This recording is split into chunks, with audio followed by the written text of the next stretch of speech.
no puede mirarse solo desde la celebración de la fiesta de los goles, decía un amigo, o el baile del balompié, ¿no?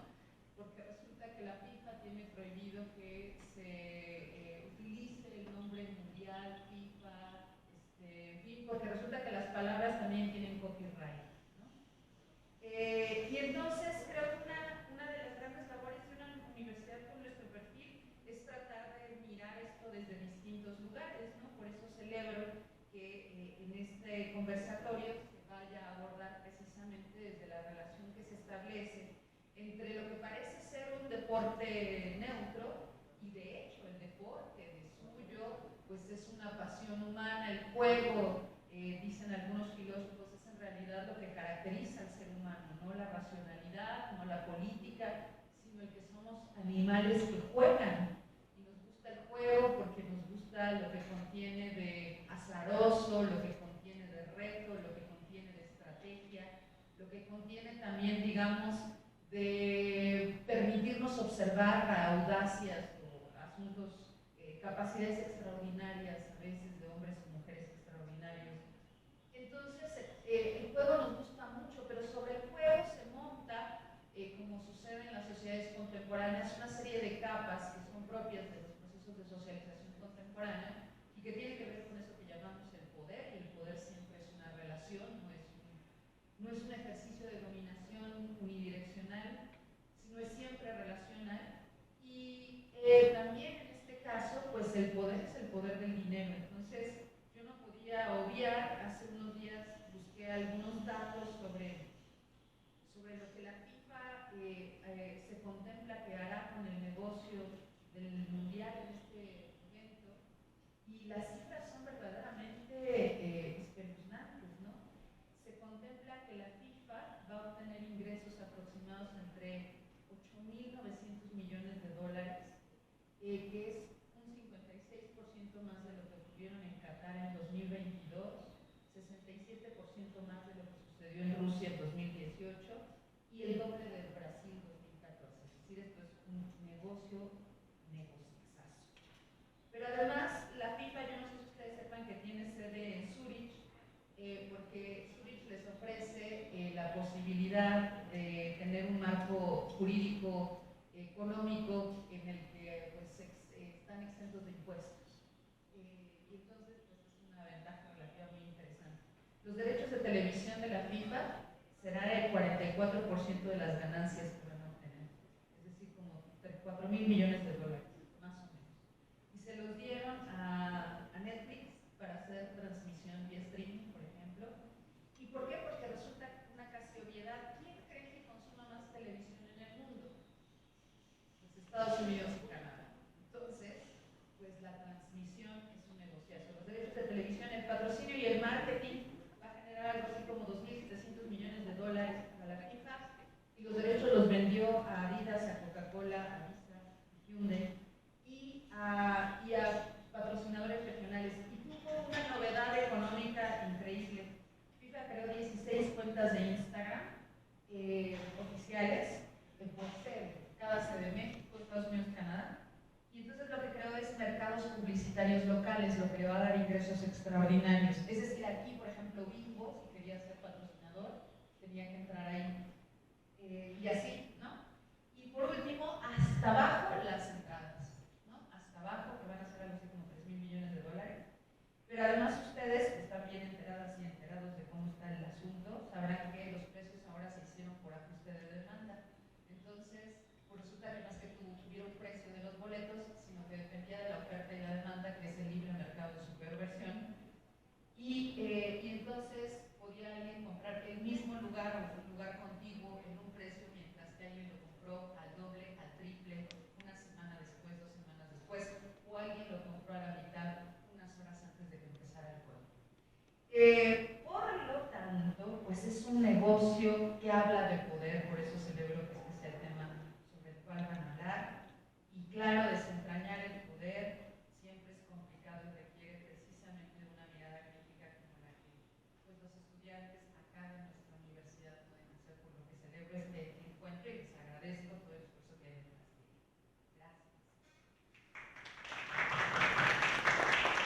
Le agradecemos mucho a la doctora Diana por todo el apoyo en la coordinación de este conversatorio y también recuperando que el acuerdo mundial de la FIFA no es neutral, que es un negocio, que la FIFA no es una asociación sin fines de lucro y que es fundamental problematizar, pero también algo que hemos venido construyendo en estos paneles es que pues tampoco está peleado por disfrutar el partido a la selección, pero siempre con una mirada crítica para las cuestiones de poder y las relaciones internacionales y la comunicación.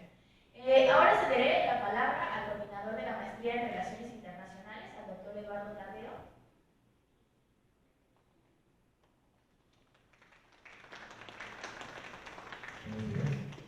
Bueno, primero un agradecimiento a las y los estudiantes que nos acompañan el día de hoy y por supuesto a quienes nos seguirán o nos siguen también por redes sociodigitales. También por supuesto quiero agradecer a la Rectoría de Unidad por tener la iniciativa de proponer esta serie de eventos en torno a este evento deportivo, pero con una visión crítica justamente necesaria para generar discusiones que no solo tienen que ver en torno a los estados o a la propia FIFA, sino también a otros actores sociales que son afectados por estos procesos internacionales deportivos. Por supuesto, no puedo dejar de agradecer a los ayudantes de ambas maestrías de comunicación política y de relaciones internacionales, Ignacio y Larisa, quienes han sido pilares para que este evento tenga lugar el día de hoy. Celebro doblemente la iniciativa de tener este diálogo interdisciplinario, lo voy a poner así, particularmente porque yo creo que la comunicación y las relaciones internacionales tienen vínculos importantes para entrar en conversación en torno no solamente al tema del Mundial o la FIFA, sino en general respecto a otros asuntos sociales. Pero en este tema en particular yo veo varios puntos de coincidencia. Por ejemplo, uno tiene que ver con lo que ya se refería a la doctora Diana, que es justamente la economía política en torno al Mundial, ¿no? ¿Cuáles son estos procesos que tienen que ver con la producción, distribución y el consumo del deporte, si se piensa como mercancía, y la implicación que esto tiene en cuestiones laborales, en cuestiones de distribución de los ingresos, también de transformación de las ciudades sede, que como hemos visto pueden causar de repente también lógicas de exclusión de los ciudadanos. Y eso aquí en la Ciudad de México lo hemos visto, ¿no? De forma recurrente en torno al Mundial pues, que estamos celebrando. Pero bueno, hay otros elementos de encuentro entre estos, digamos, campos del conocimiento que tienen que ver con la representación y la identidad. Hoy en día es bien interesante cómo hay un despliegue nuevamente de nacionalismo en torno a la lógica del Mundial, pero que eso también refleja, pues sí, lógicas culturales, pero también lógicas de consumo, hay que decirlo, ¿no? Sobre todo en este entorno contemporáneo. Sin embargo, creo que bien manejado es un nacionalismo que no necesariamente está cerrado como a la interacción con los otros. Hemos visto también muestras de solidaridad muy interesantes. Por ejemplo, ahora que tendremos el partido hoy entre México y Corea del Sur, entre mexicanos y surcoreanos, que son reflejo de una colaboración también entre sociedades mucho más amplia que el fútbol y con muchos más años, digamos, de lo que puede tener pues, la participación en los propios, digamos, partidos de ambas selecciones. Entonces, hay una historia además compartida que creo que sería, es un pretexto este del Mundial muy interesante, ¿no? Para pensar qué sucede en torno de la relación de México con otras sociedades que han migrado, ¿no? Al país, tienen a veces más de 100 años en México y que no reconocemos como parte de la pluralidad de lo que significa México o la noción de lo mexicano hoy en día y habría que repensarse. Pues bueno, en fin, creo que este acercamiento entre disciplinas pues da oportunidad de ampliar la conversación. Aquí quiero aprovechar también para decir que dentro de esa colaboración pues ambas maestrías tenemos una participación importante en el doctorado en Ciencias Sociales de nuestra unidad, cuya convocatoria está abierta en este momento, hasta el 31 de julio. Es un pequeño, comercial, pero igual me parecía importante, así que ahí se pueden discutir también estas perspectivas. También creo fundamental mencionar que no podemos hablar del Mundial sin hablar pues, de las contradicciones, las lógicas asimétricas de poder y de violencia, digamos que también observamos en México y a nivel internacional en el contexto del Mundial. El Mundial sucede, pero no cesa el genocidio en Gaza, el Mundial sucede, pero no cesa, digamos, esta afectación a Ucrania, ¿no?, con la invasión que vivió ya hace varios años. El Mundial sucede, pero la violencia contra los colectivos LGBTQ+, ahora que estamos en el mes justamente del orgullo, se mantiene una discriminación también este colectivo dentro de las lógicas deportivas, no solamente en el fútbol, que creo que habría que reconsiderar, y bueno, también las múltiples exclusiones sociales que hay de personas que no pueden tener acceso, digamos, ya no digamos al mundial, ¿no?, sino al deporte como un derecho humano que es parte del derecho a la cultura. Y bueno, finalmente celebro que tengamos este conversatorio sobre poder y fútbol. Creo que es una oportunidad para seguir promoviendo una perspectiva crítica desde nuestra universidad y una muestra que también la UAM está, pues sí, atenta, ¿no?, abierta al tiempo, pero con una visión crítica, no simplemente contemplativa y reproductora de discursos de los grandes poderes o los actores hegemónicos. Les agradezco nuevamente por su presencia y pues que sea esta conversación pues, el motivo de reflexiones que nos continúen. Muchas gracias. No paren.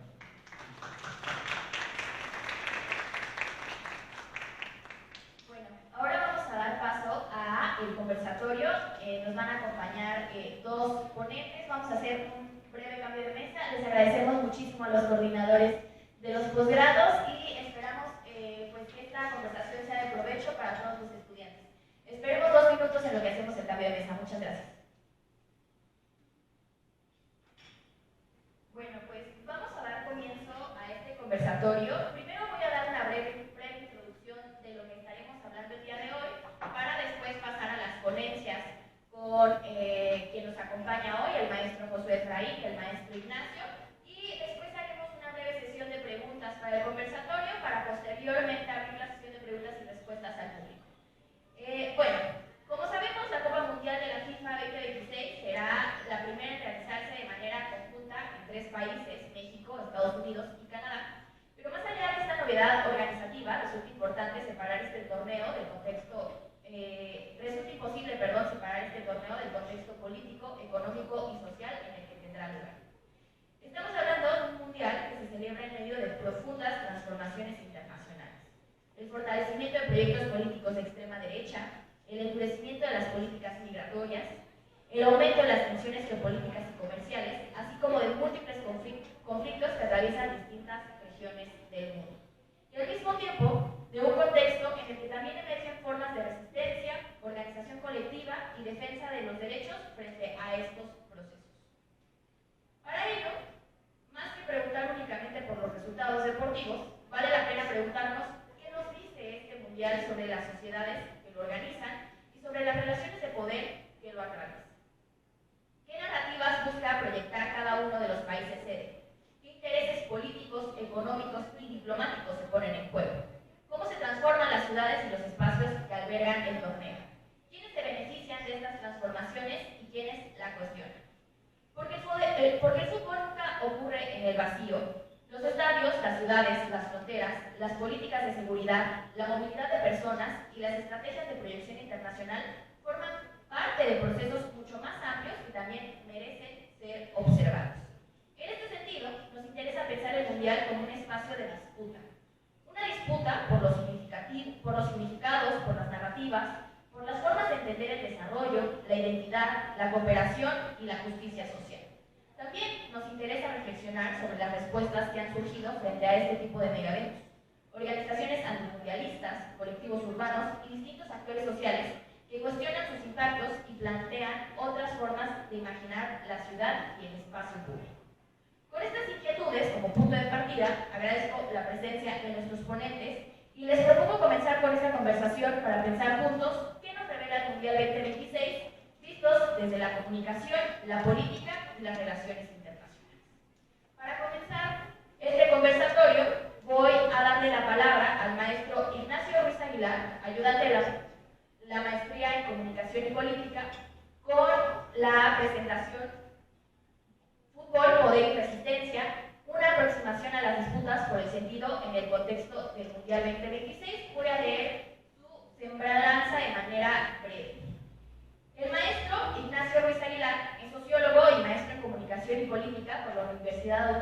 metropolitana.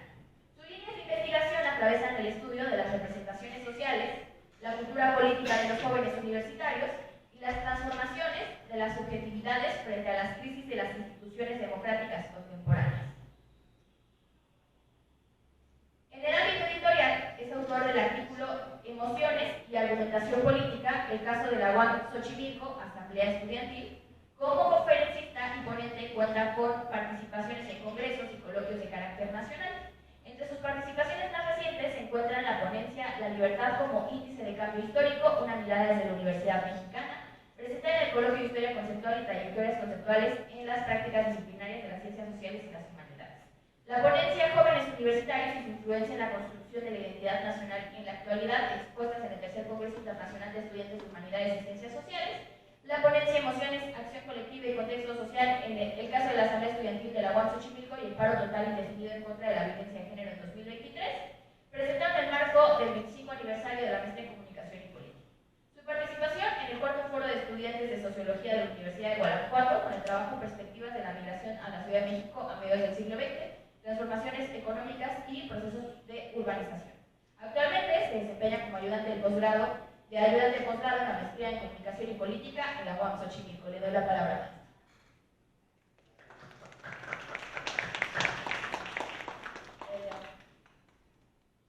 Hola, muy buenos días a todos, todas, todes. Pues como ya lo dijo Larisa, por este amplio falso currículum, pues yo soy ayudante de investigación de la Maestría en Comunicación y Política. Ahí mismo estudié la maestría y pues me gusta el fútbol. No soy experto, no soy antifas, pero pues sí me gusta lo que produce el fútbol, ¿no? Lo que representa para la gente y lo que nos hace sentir. Y bueno, desde la maestría en Comunicación y Política creo que es relevante este tema, porque lo que nosotros básicamente nos sentamos en estudiar es la producción social del sentido. Pues, ¿qué es esto? Cómo a través de nuestras relaciones, pues sí, de todo lo que vivimos, se produce un sentido. Y pues esto no es neutral, ¿no? Siempre hay intereses, disputas, conflictos, y creo que en eventos como es el Mundial es cuando se ven esas contradicciones y esos conflictos. Y bueno, yo preparé una pequeña ponencia, son 7 puntos, una introducción, una conclusión. Y entre eso vamos a hablar un poco de la FIFA, de los estados, los clubes, los futbolistas y el papel de la sociedad. Y cómo aquí en todos estos actores se juega la disputa de significados. Primero una breve introducción. El Mundial 2026 como escenario de las disputas actuales. La siguiente, por favor. Bueno, esta ponencia la hice a partir de varias citas y varios artículos que fui viendo, pero es importante decir que la ponencia se terminó antes de empezar el Mundial y pues a partir, desde entonces han pasado pues muchas cosas, ¿no? Hemos visto manifestaciones aquí en México y pues en varias partes del mundo, ¿no?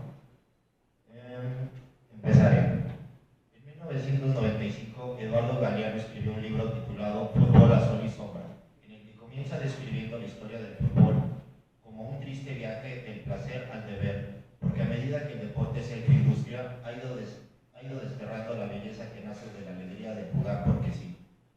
Hoy en día, en el contexto del Mundial de 2026, la frase resulta más relevante que nunca, pues el fútbol se ha consolidado como una industria global, donde el espectáculo, la mercancía y el cálculo económico han desplazado en gran medida al juego espontáneo y en ocasiones la identidad popular. Como señala Juan Villoro en su reciente libro Los héroes numerados, el punto de vista del interés público ha sido secuestrado y está en manos de los grandes jerarcas que toman decisiones, y la fuerza más corrupta de todo esto es, por supuesto, la FIFA, que se describe a sí misma como una organización no lucrativa y es un megaconsorcio que se conduce casi como una fuerza de ocupación en los países que visita. Sin embargo, esta transición no ha sido lineal ni homogénea, como se verá más adelante frente al fútbol comercializado de la FIFA, que impone silencios funcionales, alianzas con políticos controversiales y una falsa neutralidad. Han existido existido y existen prácticas de resistencia, como lo son los clubes que evocan memorias colectivas, futbolistas que se posicionan políticamente y movimientos sociales que mediante el arte urbano disputan el sentido del deporte en el espacio público. El Mundial del 2026 no es un evento deportivo neutro o apolítico. Como señala Gabriel Caballo, la FIFA entiende el fútbol ante todo como un negocio y su supuesta politicidad es una herramienta flexible para administrar silencios, habilitar alianzas y proteger intereses económicos.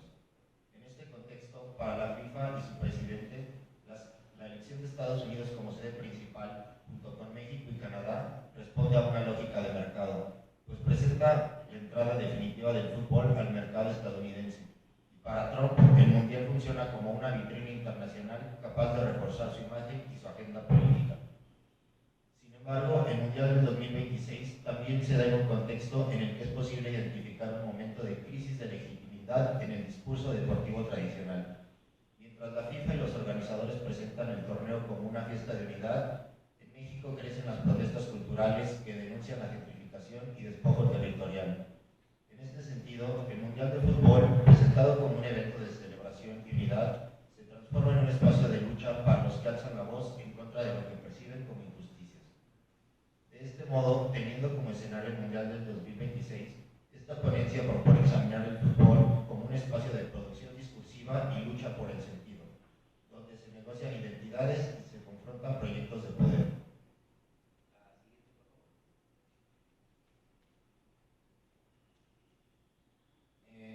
La FIFA, discursos de neutralidad y silencios funcionales. La FIFA ha construido una estrategia discursiva basada en la negación de lo político como mecanismo simbólico, para mantener una imagen de neutralidad. Sin embargo, lejos de mantenerse al margen, la FIFA ha estado históricamente inmersa en la política, ya sea por acción directa o por un silencio funcional que termina favoreciendo siempre a los mismos. Esta neutralidad no es un principio ético, sino una herramienta de administración de conflictos que permite tres cosas: blanquear regímenes autoritarios, ahí tenemos el ejemplo de la dictadura argentina en 1978, donde en un centro que se llamaba la Escuela Mecánica de la Armada de Argentina, se utilizó como un centro de tortura y detención, mientras en los estadios pues, se estaba llevando a cabo el Mundial. También tenemos ejemplos como es el de Qatar o el de Rusia, donde pues, son regímenes un tanto autoritarios, pero pues utilizan el fútbol de esta manera. También para habilitar alianzas con figuras controvertidas. Esto se ejemplifica en la entrega del Premio de la Paz, creado exclusivamente para Donald Trump durante el sorteo mundial del 2025. También sirve para proteger intereses por encima de los derechos humanos. Y esto también lo vemos en Qatar con la muerte de trabajadores, con la construcción de estadios, y también en Estados Unidos con Donald Trump, que pues está el mundial, es el principal sede del mundial, pero pues se llevan a cabo políticas de deportación masivas. En el contexto del Mundial del 2026, la FIFA refuerza este discurso de neutralidad mientras negocia con el gobierno estadounidense, que ha implementado políticas de deportación masiva, restricción migratoria, construcción de muros, además de promover guerras en el exterior y sostener su apoyo al genocidio en Palestina. Se busca hacer uso de estrategias discursivas que separan el deporte de las decisiones políticas.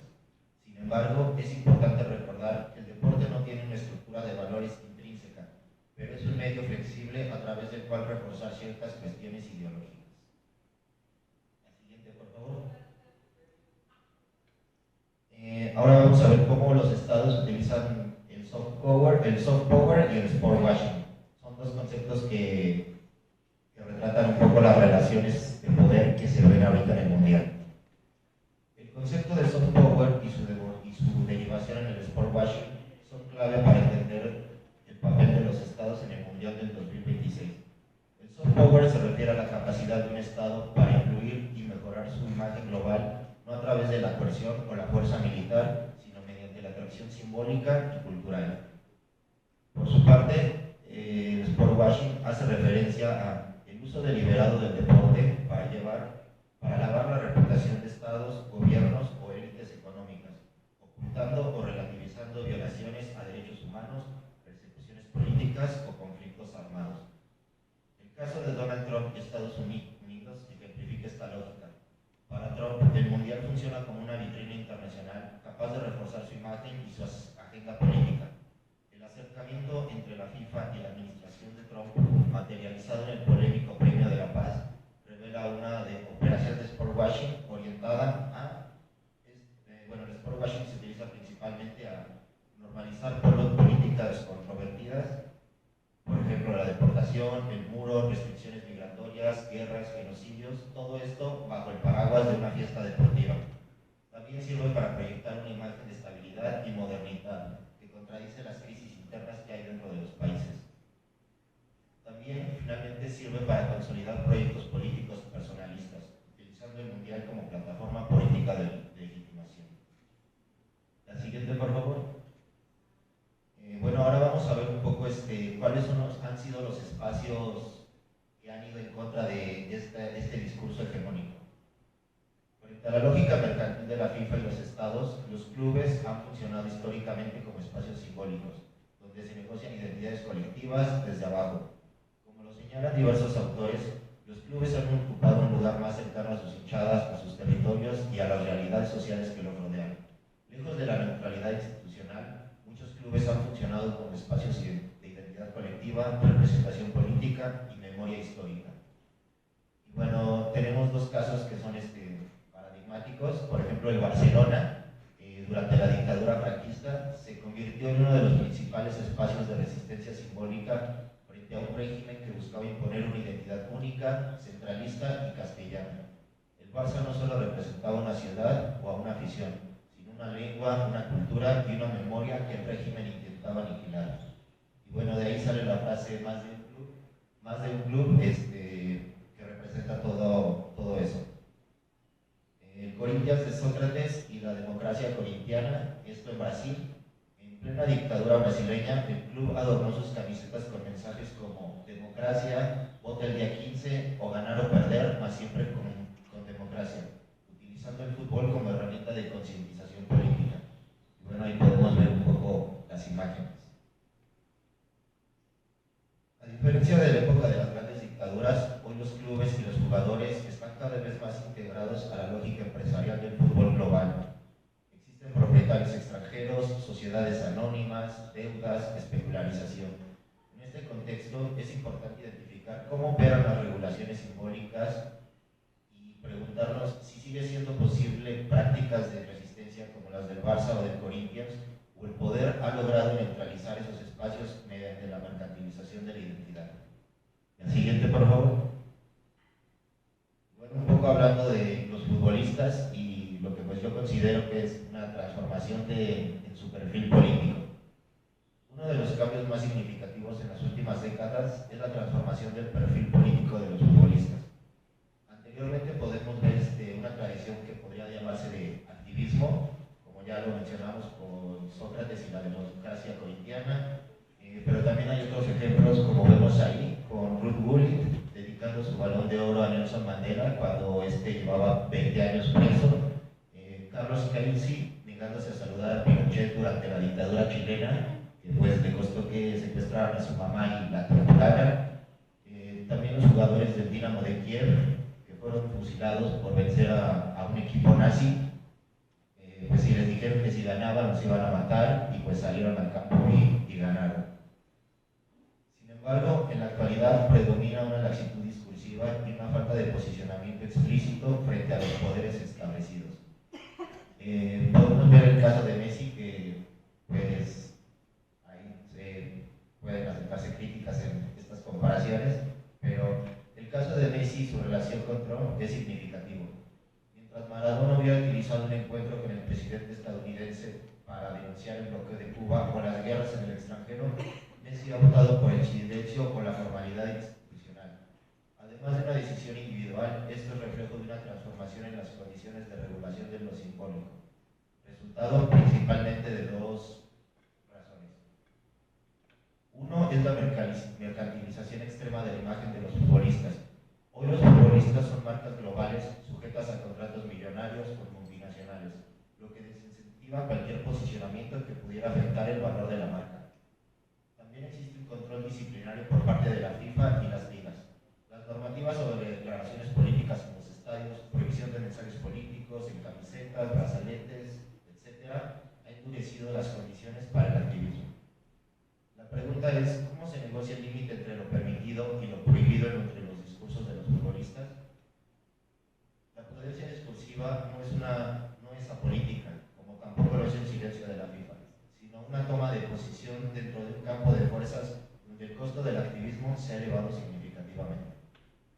La siguiente, por favor. Ya analizando el último de los actores, que creo que es el más relevante actualmente, es la sociedad. Protestas culturales, arte urbano y retas anti-FIFA en México. El papel de la sociedad civil, particularmente en la Ciudad de México, contrasta con el silencio de las élites futbolísticas.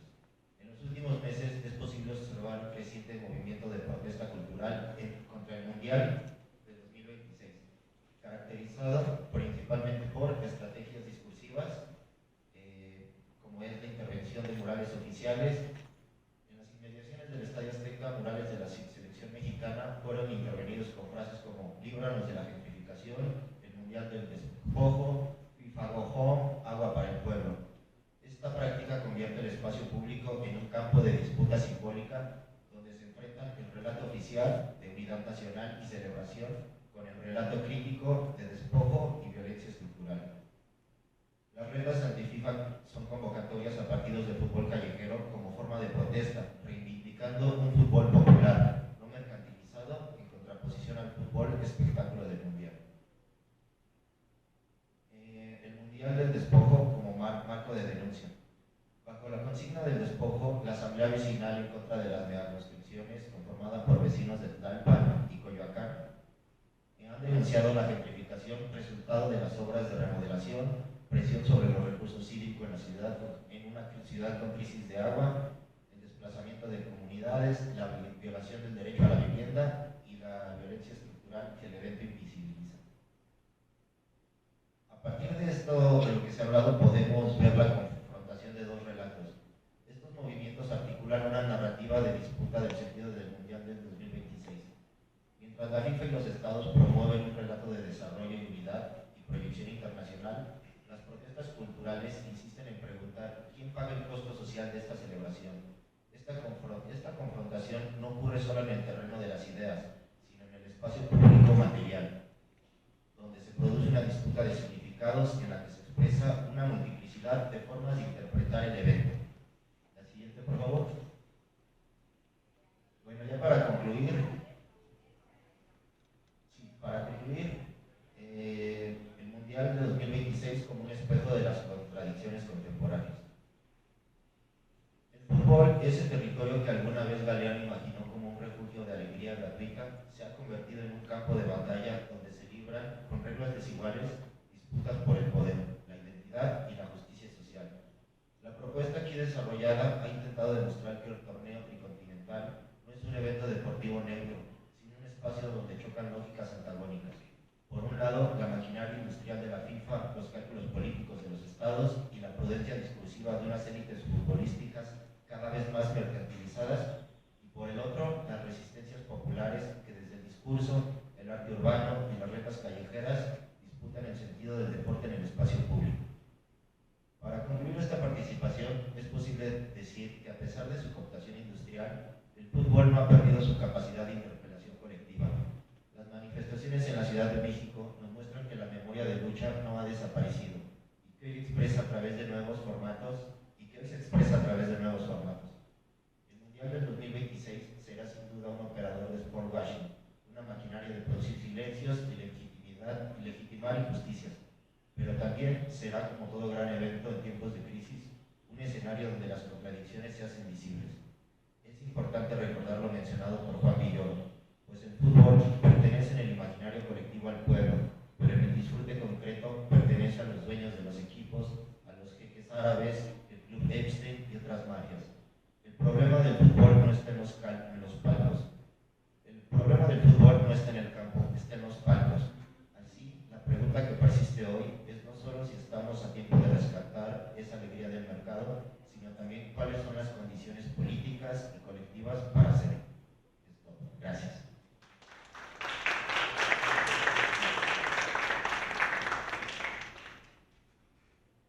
Le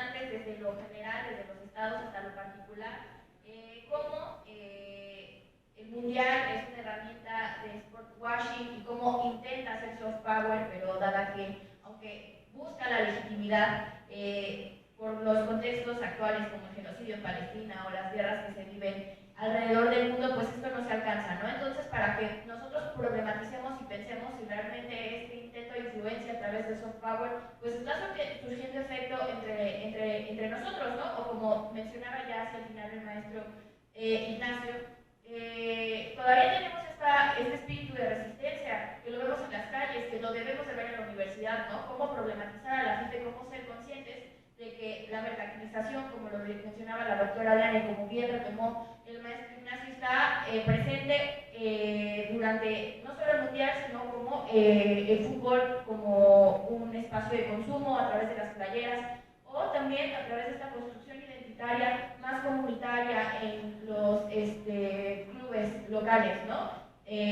Como mencionabas el ejemplo de Barcelona, pero también los propios clubes en México u otros ejemplos en España, como el Rayo Vallecano, ¿no? Entonces, bueno, pues dejo esto en la mesa para que comiencen a hacer sus propias reflexiones, para que tengamos esta conversación con los ponentes. Y ahora voy a dar paso a darle la palabra al maestro Josué Efraín Herrera Orea, del que voy a también leer brevemente su semblanza. Él es licenciado en Relaciones Internacionales por la Facultad de Ciencias Políticas Sociales de la Universidad Nacional Autónoma de México, maestro en Relaciones Internacionales y doctorante en Ciencias Sociales en el área de concentración de Relaciones Internacionales por la Universidad Autónoma Metropolitana Unidad Xochimilco. Actualmente se desempeña como docente de licenciatura en Relaciones Internacionales en la Universidad Nacional Rosario Castellanos. Sus líneas de investigación son deporte en las relaciones internacionales, industrias culturales, nuevas diplomacias, estudios urbanos y biodiversidad. Ha participado en publicaciones académicas especializadas donde aborda temas relacionados con el movimiento olímpico, la globalización y las transformaciones contemporáneas de la cultura y la política internacional desde una perspectiva crítica e interdisciplinaria. Le doy la palabra. Muchísimas gracias. Quizá agradecer que estén aquí presentes y también pues hacer el apunte de que gran parte de esta presentación surge de los resultados de tesis de maestría que tengo el honor de estar acompañado por el doctor Tadeo. Gracias a su guía y acompañamiento, no solamente este proyecto de investigación ha sido posible, sino también esta presentación. Entonces, agradecerle al doctor por su constante apoyo y por su acompañamiento. Esta presentación la titulé como el Mundial 2026 como espacio para el transferismo de poder y de resistencia, y me parece que es bastante coherente con la presentación del maestro Ignacio, pero en otro sentido. Entonces me parece bastante virtuosa la manera en cómo vamos a poder lograr hacer un análisis desde distintas miradas desde un mismo tema. Entonces, las presentaciones irlas pasando nada más constantemente. Voy a tener dar lectura a la presentación que tengo. La Copa Mundial de la FIFA 2026 cuenta con un carácter único respecto a otras ediciones. Bueno, permítanme. Mi posgrado me ha regalado muchas cosas, me ha regalado la lista.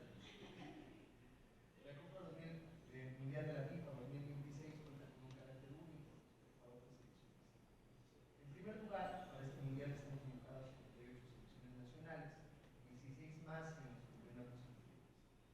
Esto provoca que la cantidad de juegos se extienda a un gran total de 104. No obstante, las características más notables están relacionadas con dos variables, una territorial y otra contextual. En cuanto a la primera variable, tenemos que este mundial ocurre en múltiples sedes. Si bien en el 2002, Corea del Sur y Japón fueron los anfitriones, hoy atestiguamos la ampliación del torneo a los 3 países que constituyen el espacio norteamericano. Así, vemos cómo no solo han aumentado las selecciones participantes en los Juegos, también vemos una gran cantidad de ciudades sede. Un total de 16 ciudades distribuidas en los 3 países serán las que reciben el evento más grande de la industria cultural. Estados Unidos, con las ciudades Atlanta, Boston, Dallas, Philadelphia, Houston, Kansas City,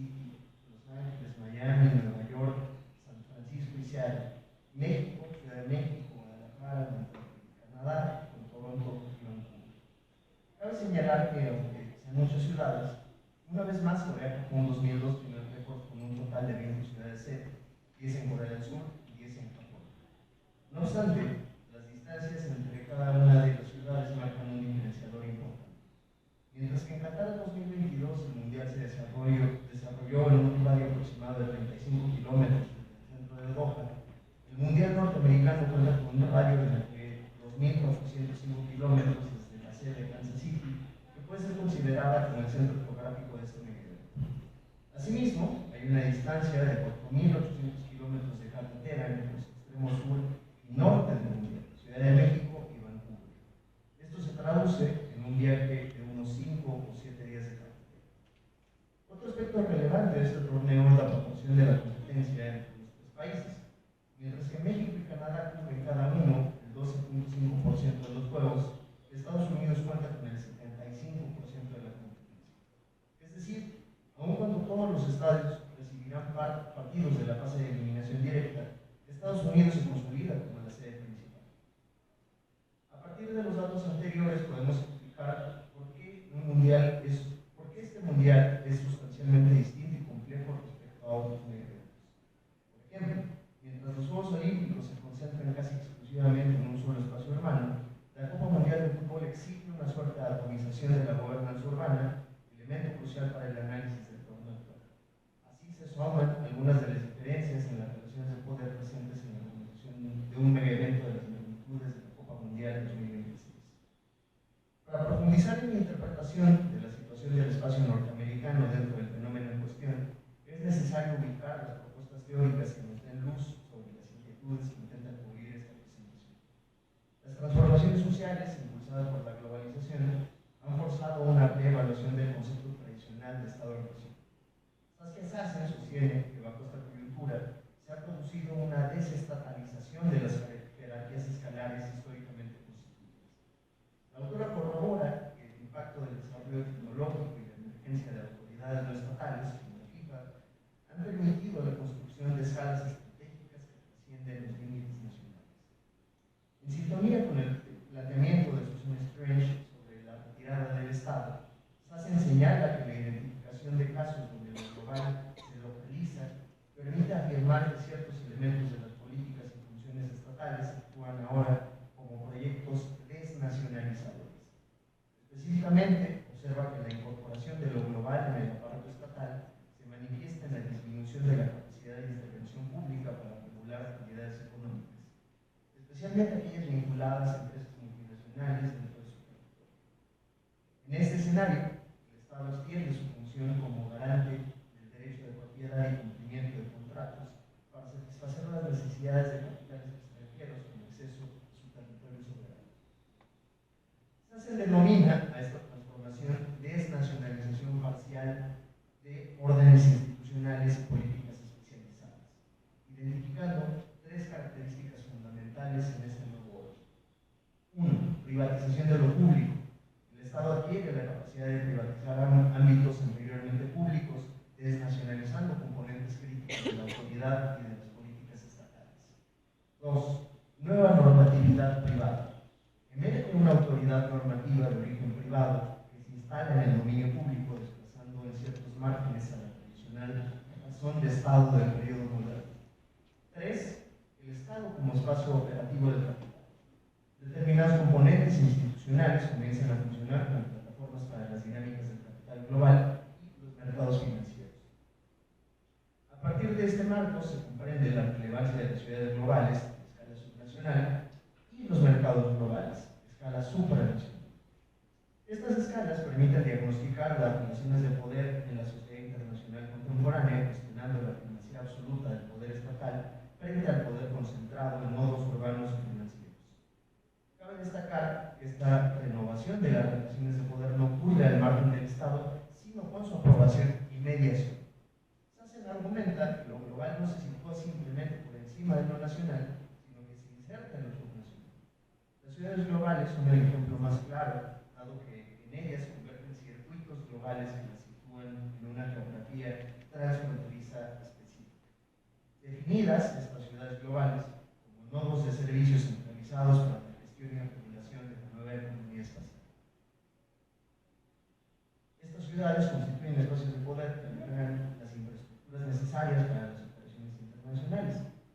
fenómeno fractura la antigua división norte-sur al construir una geografía de la centralidad que incluye ciudades estratégicas de diversas regiones, independientemente de que su posición en la jerarquía global sea modesta.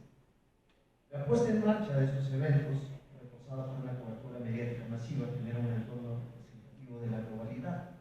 Los megaeventos crean espacios culturales que fomentan la disolución de distancias espaciotemporales, alimentando una suerte de conciencia colectiva con la noción de la aldea global a través de sus efectos ceremoniales. En este proceso, los medios de comunicación juegan un papel crucial al difundir simbolismos y promover una estandarización cultural orientada al consumo. Es por esto por lo que cuando prendemos el televisor o asistimos a un FIFA Fan Festival, nos sumergimos en este ánimo mundialista que genera momentos agudos de catarsis, al momento de cantar el Cielito Lindo, gritar un gol, o preguntar por el resultado de un juego de una selección que de otra manera no sería de nuestro interés. Por lo tanto, los megaeventos deportivos no son periféricos, sino elementos centrales de la modernidad urbana que orientan a las naciones hacia la sociedad global y transforman el entorno de las ciudades que nos envuelven. No obstante, se advierte que este fenómeno también está atravesado por una globalización compleja. Frente al determinismo tecnoeconómico existe la emergencia colectiva de los grupos políticos y culturales, frente a la estandarización, la posibilidad de diferenciación y particularización de los agentes y sus espacios locales. Finalmente, siguiendo a Robertson, la globalización implica una simultaneidad e interpretación de lo global y lo local. Aunque la localidad pueda presentarse como una resistencia a la hegemonía, la globalización en realidad reconstruye y reproduce lo comunitario y lo local. En consecuencia, el desarrollo global no anula los espacios locales, sino que se nutre de la construcción de vínculos y conexiones entre ellos. Pasando a la segunda variable, la del contexto internacional de los últimos meses y semanas, hemos visto cómo los dirigentes del fútbol mundial se han prestado a servir como instrumento de los actores responsables de las tensiones políticas y crímenes humanitarios más crudos de nuestros tiempos. Asimismo, vemos cómo el fútbol espectáculo ha instrumentalizado el entorno internacional. Las acciones del señor Infantino como máximo representante de la hipocresía y el servilismo que muestran la ley. Esto, por supuesto, tiene implicaciones en el espacio transfronterizo del que hablamos antes. La semana pasada, en el preludio del partido inaugural, fuimos testigos de escenas disonantes cuando al mismo tiempo se congregaban las clases burguesas nacionales e internacionales y clases medieras y tribunales en el interior del Estadio Azteca, que asiste a nuevos bautizos gracias al dique del imaginario futuro.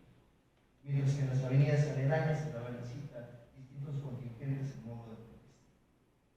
David Harvey nos enseña que hay razones históricas que explican por qué los espacios urbanos son una manifestación de la concentración geográfica y social de un excedente de producción.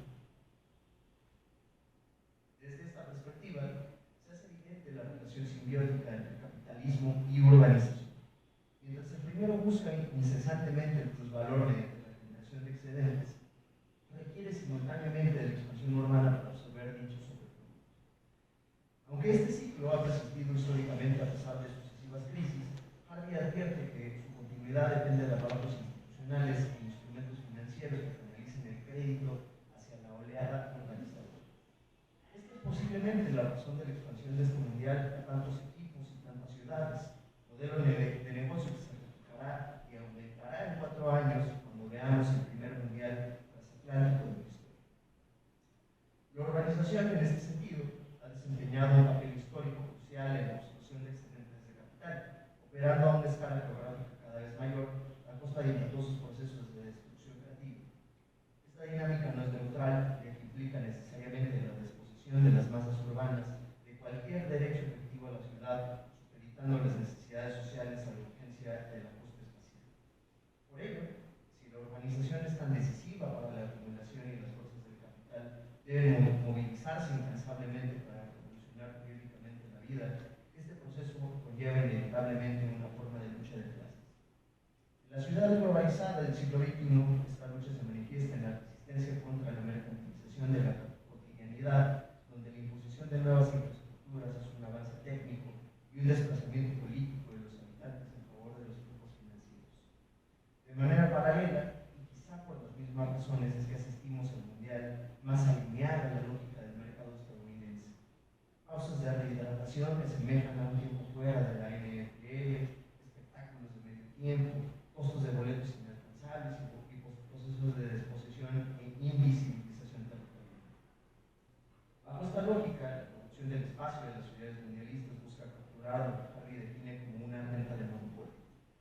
Esta renta surge cuando determinados agentes sociales logran un control exclusivo sobre un bien que es en aspectos cruciales único e irreproducible, como lo es el carácter de la ciudad sede. No obstante, aquí reside una contradicción fundamental.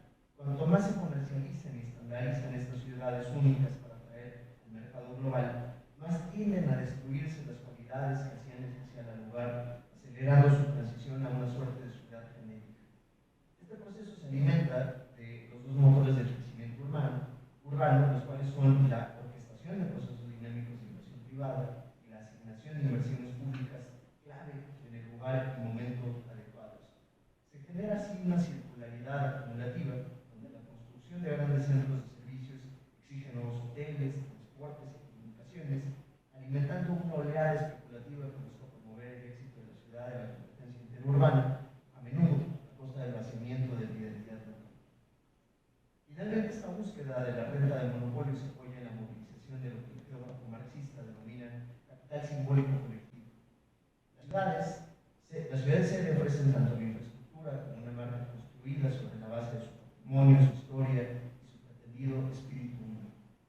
Sin embargo, la paradoja de esta estrategia radica en que la mercantilización agresiva de dichos rasgos culturales tiende a vaciarlos de su contenido auténtico, transformándolos en simulacros para el consumo global que profundizan la homogeneidad. Desde esta perspectiva podemos ver con ojos críticos las flores de cempasúchil propia del Día de Muertos en pleno verano, o el intento trunco de sombreros de charro compartidos el día de la inauguración. También se explican las bardas, lonas y obstáculos visuales colocados en las zonas marginadas de Monterrey para evitar que las casas pobres le quiten glamour a la ciudad. Frente a esta tendencia alienante, Harvey rescata la noción de espacios de esperanza como el contrapunto necesario. Así, la esperanza se expresa en emplazamientos donde se ensayan formas de vida social y política que no están supeditadas a la lógica de la acumulación. Ejemplos de esto lo observamos en la ocupación de las calles a modo de protesta mediante las cascaritas, que forman parte de las distintas organizaciones que rechazan las dinámicas de disposición de la Copa Mundial. Encontramos así la Asamblea Mundialista, el Frente Antigentrificación Ciudad de México, e incluso la organización No Olympics LA, que desde ahora se opone a los Juegos Olímpicos del 2020. Estos espacios y colectivos representan la posibilidad de capturar el orden impuesto por el ecosistema petrolero global, permitiendo que la ciudad recupere su potencial como escenario de deseo, encuentro y emancipación colectiva. Muchas gracias.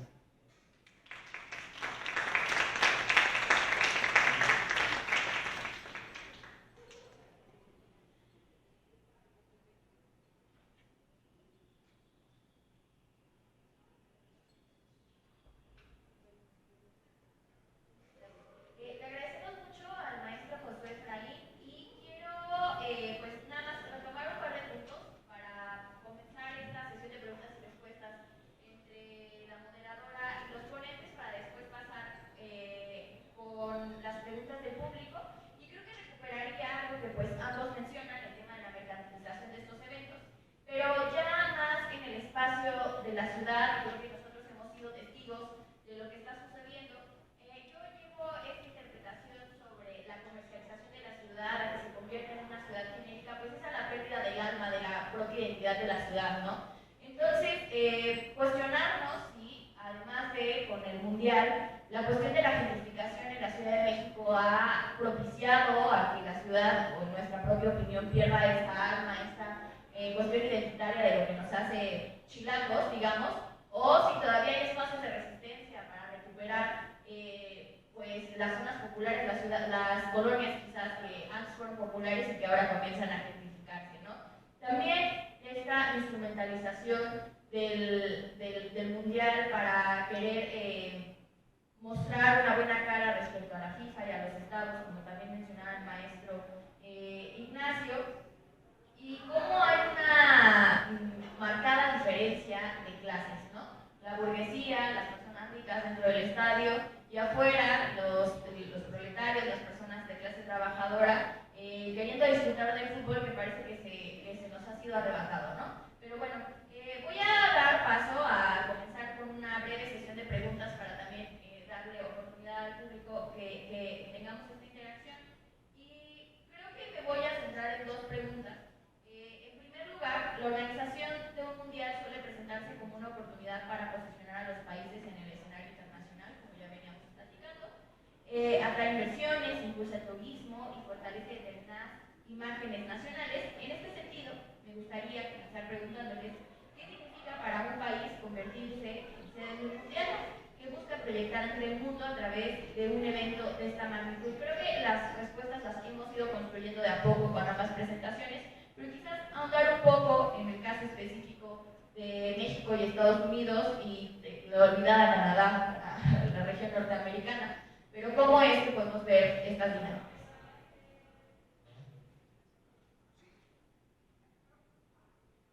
Bueno, me parece una pregunta importante que necesitamos contextualizar. ¿Qué busca proyectar un país, en este caso México, al albergar la Copa Mundial? Me parece que tenemos primero que entender que fue un compromiso adquirido, ¿no? No han sido muchos otros eventos, ciertos gobiernos. En este sentido, la Copa Mundial fue, bueno, el derecho de albergarla fue adquirido en el periodo del gobierno de Peña Nieto, ¿no? De alguna manera agarró en curva, podemos decir, de manera coloquial, el gobierno actual, por lo cual estos intereses siempre son diferenciados, ¿no? Tendremos que preguntarnos y hacer una investigación sobre qué es lo que pretendía el gobierno de Peña Nieto buscando el mundial, ¿no? Parte de la respuesta la tenemos, por ejemplo, en el caso de la exención fiscal, que fue noticia hace unas semanas, ¿no? Entonces pretendía abrir de completo, darle las llaves del reino, ¿no? Por así decirlo, a la FIFA, y de alguna manera el gobierno actual ha ido tratando de dar espacio, de negociar esa exención fiscal. Me parece dramático que se tenga que renegociar y que sea el único país que ofrezca esas garantías. Lo que busca proyectar, me parece que va alineado con lo que busca proyectar un programa, el programa de la cuarta T, ¿no? Me parece que va muy por ahí. Sin embargo, como digo, agarra al gobierno actual con las manos en la puerta, y por eso vemos esta suerte de improvisación, esta suerte no sé, o sea, como de que están apurados, como que no sabían muy bien qué hacer, porque era un evento que no era el suyo, ¿no? Seguramente, si la candidatura hubiera sido en tiempos de Andrés Manuel hubiera dicho lo mismo que dijo del aeropuerto de Texcoco, ¿no? Que son obras faraónicas, es innecesario, mejor vamos a promover el deporte popular, ¿no? No quiero sonar aquí propagandista, porque me parece que va mucho por ahí, porque bien como comentamos en estas presentaciones, pues el megavento deportivo y el mundial en este caso, pero también los Juegos Olímpicos, tiene una alta carga de tendencia neoliberal, ¿no? En la que el Estado tiene que apartarse un poco y ofrecer garantías, ¿no? En estas famosas garantías gubernamentales para que se instale de manera momentánea este nuevo gobierno que ahora tiene potestad sobre, al parecer, el Estadio Azteca y la última milla, ¿no? La famosa, para que venga y se instale, ¿no? Entonces, ¿qué intenta promover el gobierno mexicano? Pues intenta promover su propia agenda, ¿no?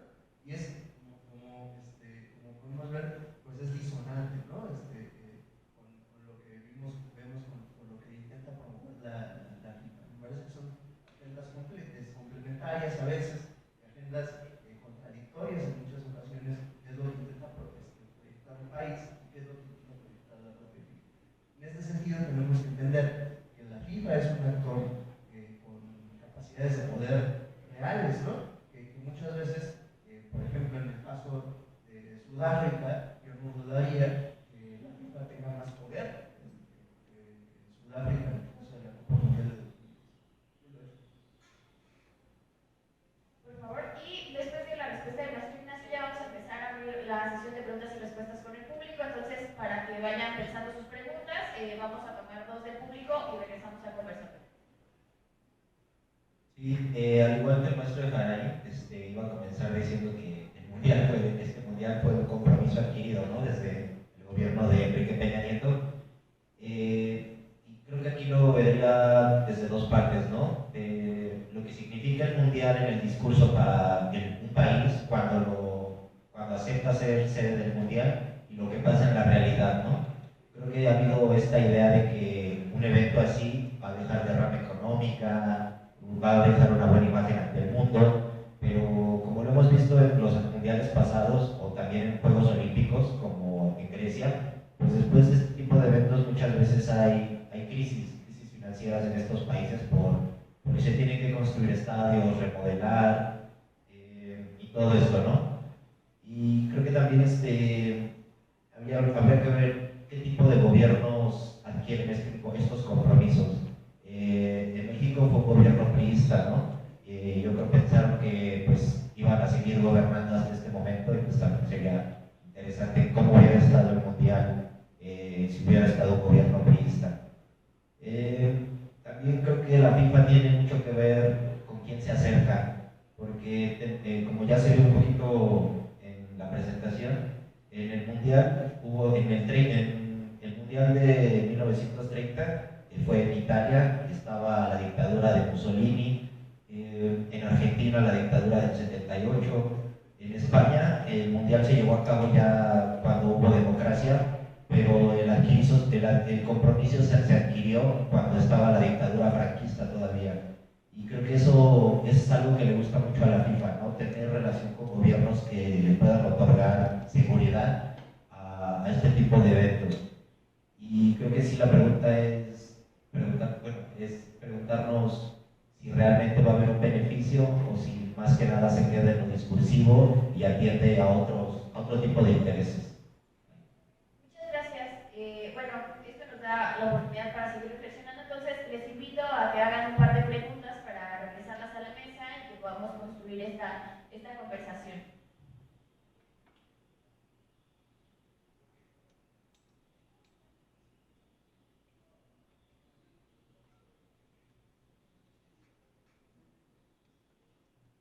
Bueno, muchas gracias por la presentación.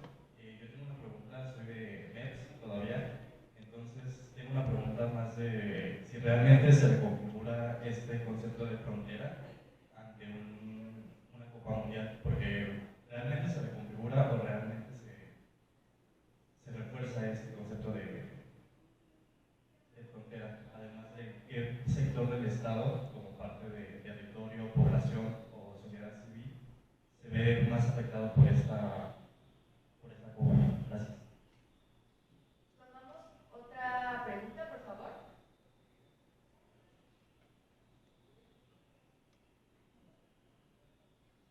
Anímense.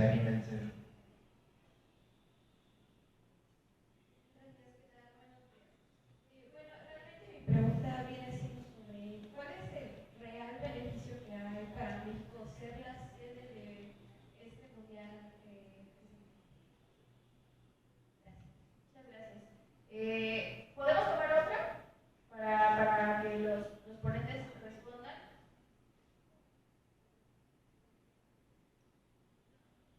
Bueno, les doy la palabra para que respondan estas dos preguntas.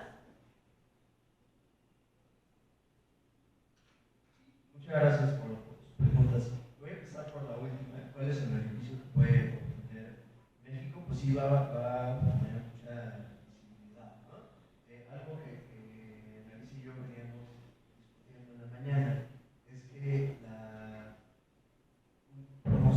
la buena promoción que se tiene en México, pues realmente la hacen las aficiones, ¿no? Es la actitud de las aficiones de quienes se lanzan a la calle, a la fiesta, al estadio, quienes promueven una buena imagen, ¿no? Tenemos difícilmente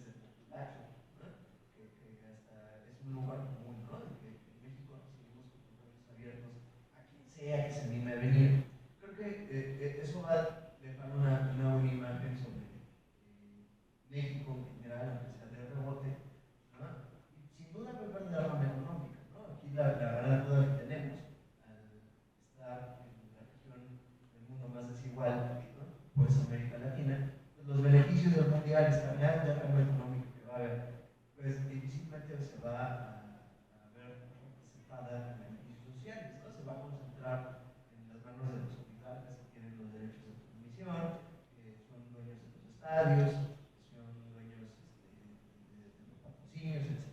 ¿No?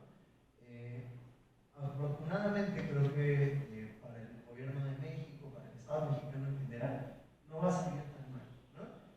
Por otro lado, quizá no sea lo mismo en el caso estadounidense, y aquí lo conecto con la siguiente la primera pregunta sobre si se difuminan o se refuerzan las fronteras.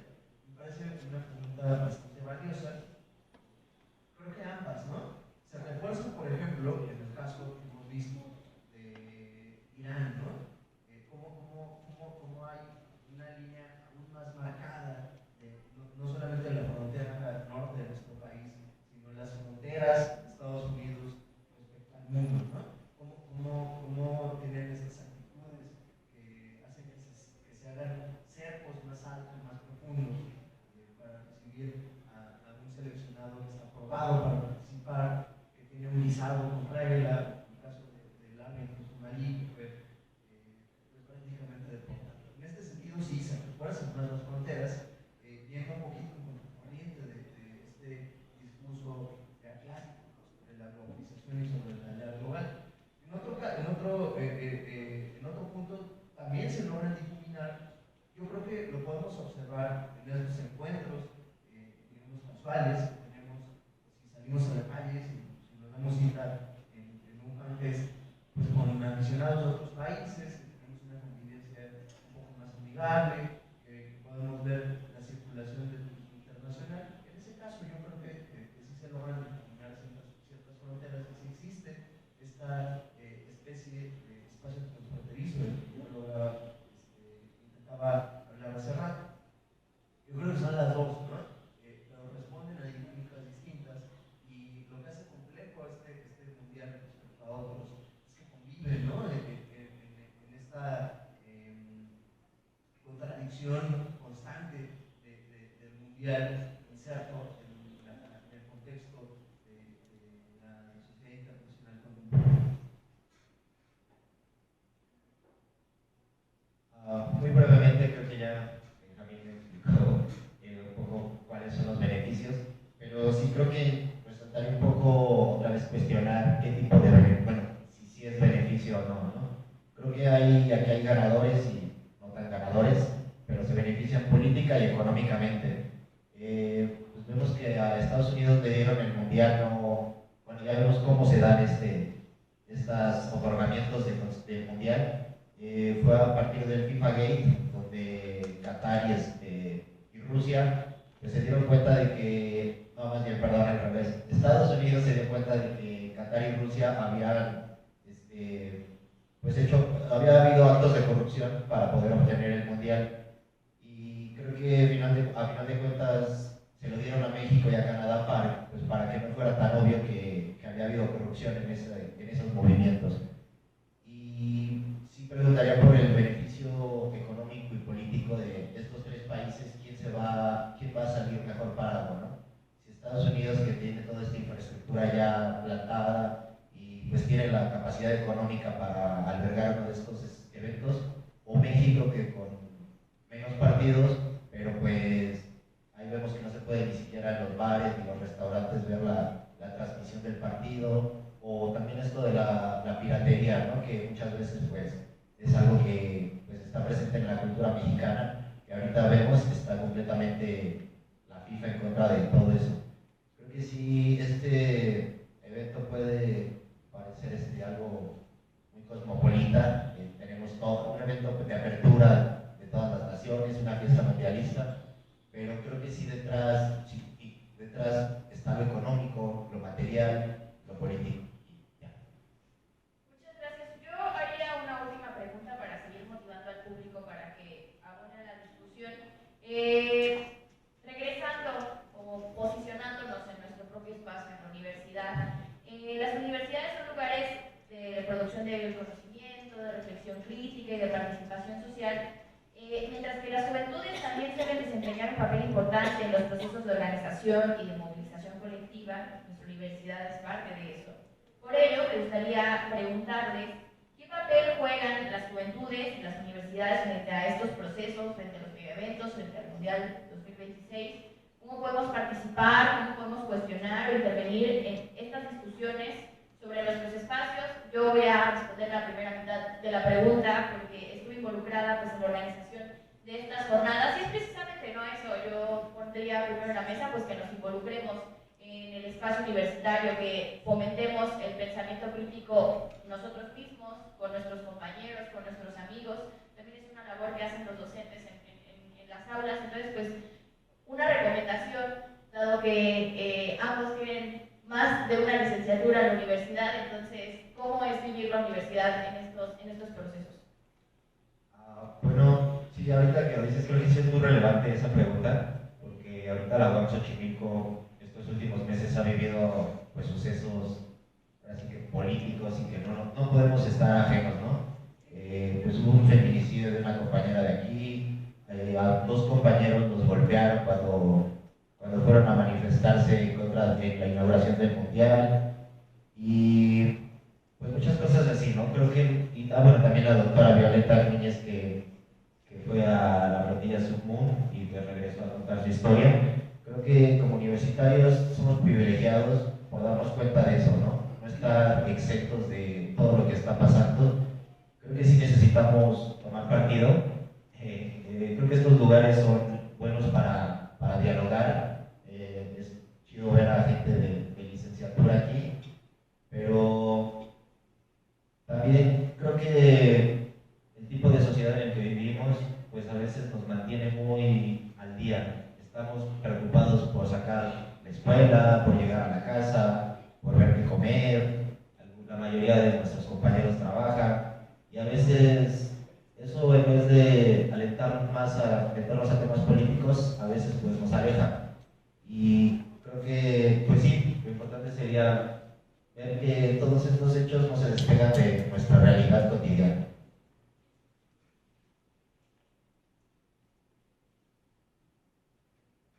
Pues, complementando lo que dice Nacho, pues yo diría, en primer lugar, pues utilizar las herramientas que tenemos en nuestra disposición en la universidad. Pues, ponernos a hacernos preguntas y a responderlas, pues a través de los distintos programas de estudio que tenemos, ¿no? Licenciaturas a posgrado. Entonces, invitarles a que se involucren, que sigan en este proceso de cuestionarse y de organizarse, ¿no? Porque no podemos organizarnos si no tenemos ideas un poco más claras, ¿no? Creo que eso es lo primero que tenemos que hacer. Y definitivamente, ¿no? El poder estudiar, el poder discutir, el poder encontrar nuevas posturas, permite que se motive la discusión dentro del proceso universitario, ¿no? Y finalmente, pues está ya también cliché, ¿no? De esta frase icónica de Salvador Allende, ¿no? Ser joven y no ser revolucionario es una contradicción biológica. Pues entonces ser molestos, ¿no? Ante las dinámicas del poder, picarle, meterle el dedo en el ojo al poderoso mediante nuestros pensamientos. Si tenemos tiempo para poder organizarnos de otra manera, para tener una incidencia material, pues hacerlo, ¿no? Tiene mucha razón Nacho con lo que dice. Muchas veces estamos estamos limitados por las propias dinámicas del capitalismo salvaje que nos obliga a tener un trabajo para poder sobrevivir y no tenemos espacio para podernos organizar, para poder ir a estudiar, para poder discutir los temas que queramos. Es más, a veces ni siquiera tenemos tiempo para divertirnos, ¿no? Ni para descansar. Es más o menos lo que Marini, teórico de la dependencia, se refería con superexplotación, ¿no? A veces no tenemos ni el tiempo suficiente como para poner energía para volver con fuerzas renovadas al día siguiente, ¿no? Entonces, si encontramos un pequeño espacio para poder organizarnos, discutir, hacerlo, ¿no? Que la universidad siempre tiene espacio y siempre tiene disponibilidad para organizar eventos. Y si no se puede, si no podemos hacerlo dentro de la universidad, para recuperar espacios que también son universitarios fuera de ellos, ¿no? Y aquí no quiero quiero hacer apología de la,